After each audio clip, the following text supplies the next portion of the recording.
Okay guys, so if you are considering selling on Amazon, I'm hoping you're going to find this video super useful. Now, us so-called FBA YouTube gurus always talk about how to find products to sell on Amazon, and if you look back to my video from last week, I show you 5 methods on how you can find products on Amazon. However, we never then talk about what comes next and the type of products that we sell ourselves. So what I'm going to show you in this video is a product that I found last year, a product that I developed from start to finish, and I'm going to talk you through the entire life cycle. So I'm going to show you the niche itself and talk you through the stats on what stood out to me. I'm then going to talk you through the sampling process and show you some of the samples that I got. I'm then going to show you how I developed the product, including 2 versions of the product that I developed that were ready for launch. So hopefully you guys are going to find this really helpful. So what I'm going to do first, I'm going to kick things off by revealing what the actual product is. So are you ready for this? This is super exciting. These are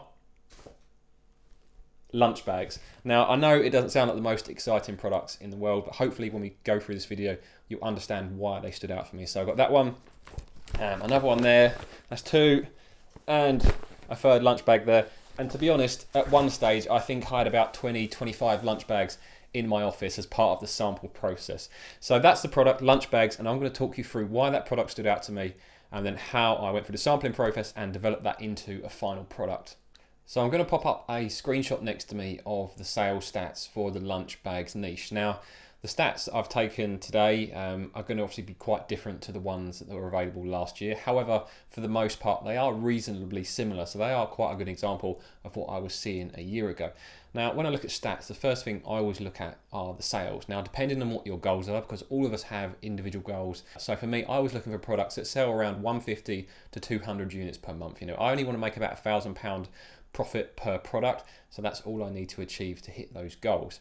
And if you look at the screenshot, you will see that there are a good number of sellers at or around or above that kind of number of units per month. So what that said to me is, look, there is good demand in this niche, no one is dominating, and if you can land somewhere on that front page, you should be able to hit those goals of 150 to 200 units per month.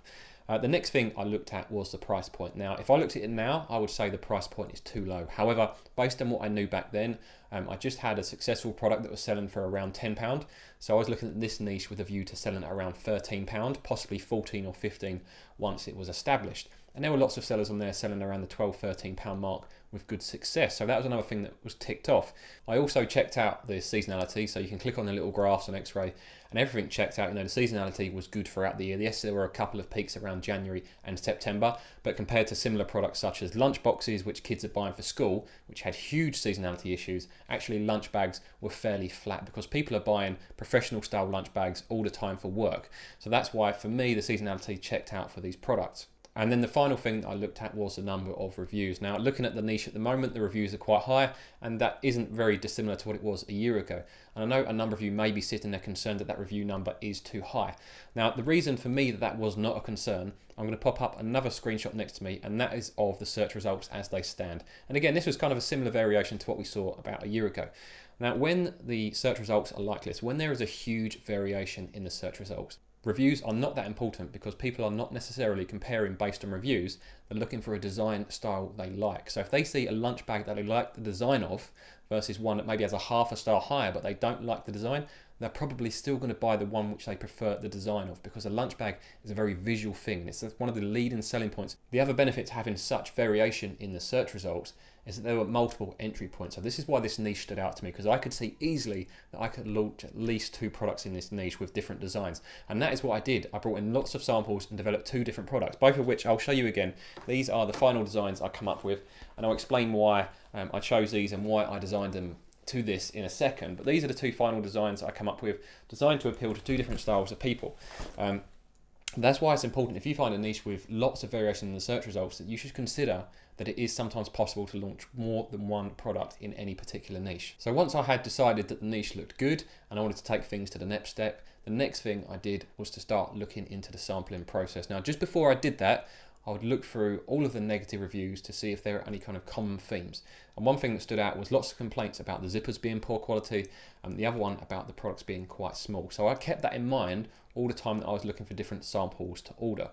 So what I also did is went on to Amazon.com and I looked for designs that weren't currently being sold on .co.uk but were selling well on .com, so I could get some ideas for new different design styles that hopefully should appeal in the UK as well. I also ordered a number of the top sellers that were currently selling on Amazon.co.uk, so I could get an idea of kind of the material, the thickness, the quality that was currently on offer and what was selling well. And that is this sample here. This was at the time, and I think this is currently still being sold on Amazon for about £7 or £8. This at the time was one of the leading sellers. And to be honest, I was quite disappointed when I got it because it was so small. I mean, if you compare that to one of the bags that I've developed, there's quite a substantial difference. And I'll come back to sizing in a minute, but it is one of the things that come up quite frequently in negative reviews, that people were buying these lunch bags and then complaining that they were too small. So with that information from looking on Amazon.com, from looking at the negative reviews, from ordering some of the products that were selling well on Amazon.co.uk, I used all of that information to come up with kind of a spec in my mind of what I was looking for. I then went on to Alibaba to see what sort of products I could find. Thankfully, I was able to find quite a few nice designs, so I contacted a number of suppliers for pricing and availability. And from that, I was able to order quite a few samples. Now, sampling is generally quite an expensive process. You can end up paying anything from kind of $50 to $100 per sample. And very often, a lot of that is delivery cost. So with lunch bags, as I wanted to kind of get a good feel of what was available, when I spoke to each supplier, once I agreed a sample cost, I then asked them if they can include some other variations. So from each supplier, I got anything between kind of 3 to 5 samples. So from only 3 or 4 suppliers, I had around 20 samples that I could look at and inspect and really come up with the best possible product. And just using these samples side by side, back to back, you could see some major differences. I mean, the zip quality, that was one of the things that stood out to me. The amount of bags that had a zip that when you tried to undo it would catch. How frustrating is that? And you can see why that leads to negative reviews. You could also see that with a number of these products, they were just far too small for a traditional lunch. And they were currently being sold on Amazon.co.uk as well. And it just backed up the fact that if your bag was too small, you were probably going to get negative reviews for it at some point down the line. And then once I had that initial huge batch of samples, I then sat down and narrowed it down to kind of 3 or 4 designs that I really liked the look of and focused on all of the bits that needed to be improved. And then went back to the supplier and said, look, I like this design. Can we tweak X, Y, and Z? So for example, on this bag, the main issue with this bag that when I tested it had a really thin insulative lining. So if I open that up, you should see that the final sample that I got had a lovely thick lining. And again, that was something else that popped up in the negative reviews, that these bags weren't actually keeping lunches very cool at all. So this one here has a lining that was 2 or 3 times the thickness of a standard lining. And that's why we go through the sample process. That's why we look at negative reviews. This is why we order products that are currently selling well on Amazon.co.uk, so we can get a complete picture of what is going on and make the best possible decisions so that we can develop the best possible products. So once I had all of that information, I had to decide how I was going to take these products forward. Well, the first thing that stood out to me was that the design was the #1 priority. There was such a huge variation in the listing that the design was going to be the thing that stood out for me. So what I looked at was the type of people that were buying these products. The first thing that I noticed that the designs were catered towards women, and if you go onto Amazon and you put in lunch bags, you will see the top 3 auto-suggest all include either women or girls. So with that in mind, I thought, right, these designs need to have broad appeal and they need more specifically to appeal to women. I then had to figure out the exact dimensions that I wanted the product to be. You know, I knew that sizing was an issue, but how big could you go? So what I did, I looked through the negative reviews again to see if I could find any mention of bags being too large, and there were a couple, so I used the dimensions available on Amazon as a guide as kind of the maximum. I then put together some traditional lunches to get an idea of what people would be trying to fit in the bag. I then tried putting all of that into various samples to see how well it fit, and that very clearly revealed to me how big these bags needed to be. As mentioned, I also tested the zips. I looked at the material type, the material thickness, the insulative material and how thick that was, and gave them generally just a good durability test, especially the handles, because again, that is one thing that popped up in the reviews, that sometimes people's handles were starting to fray or come off too easily. So I made sure that the handles were fully tested, and the 2 products I developed ensured that the handles had additional stitching around where the handle connects to the bag. And after all that, I believe I ended up with 2 really good products. So just going back to these products, we had this one, which was more of the professional designer class. You've got the grey, which is a very common theme among successful products on FBA at the moment, grey products.